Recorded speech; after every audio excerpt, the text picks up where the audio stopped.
Ijaarsa dhaabbilee barnootaa babal'isuun lammii kalaqaa fi teeknooloojiin dorgomaa ta'e horachuuf hojjetamaa jira Profeesar Biraanuu Naggaa. Ministeera barnootaa federaalaa Profeesar Biraanuu Naggaa godina Arsii lixaa bulchiinsa magaalaa Nageellee Arsiitti mana barumsaa sadarkaa lammaffaa Otaawaayuu ijaaramaa jiru daawwatan.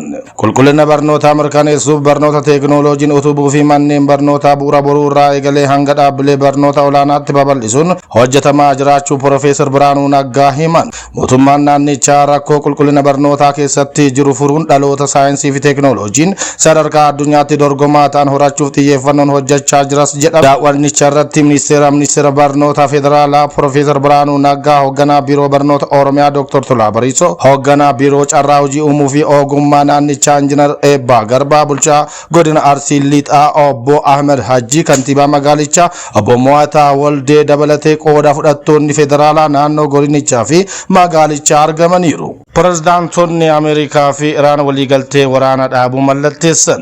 Pirezidaantiin Ameerikaa Doonaald Tiraamp fi kan Iraan Masuud Pezeshkiyan waliigaltee waraana dhaabuu sadarkaa jalqabaa mallatteessaniiru. Waliigaltichi ulaa Hormuz irraa deebiin banuu karoora Iraaniin deebisanii ijaaruu kan oolu fandii doolaara biliyoona 300 fi qoqqobbii Ameerikaan Iraan irra keessa kaasu kan hammatedha. Akkasumas dhimmi sagantaan niikulaara Iraan haala dheeressuun danda'amuu fi daangaa yeroo guyyoota 60 keessatti mariin akka irratti gaggeeffamu ibsameera. Pirezidaant Doonaald Tiraamp wayita kana karoora nageenyaa dhiyaate deeggaruun waliigaltichi badii dinagdee muudachuuf ture akka baraaru eerani. Waliigaltee xumurarraa gahamuu baannaan Ameerikaan Iraaniin boombiin akka haleeltu akeekkachiisaniiru. Fandii doolaara biliyoona 300 Iraaniif ramadame ilaalchisee Ameerikaan kan kaffaltu osoo hin taane qabeenya Iraan jalaa uggurame ture ta'uu hubachiisan. Gama biraan pirezidaantiin Iraan Masuud Pezeshkiyan sanadicha roobii kaleessa mallatteessuun mirkaneessaniiru.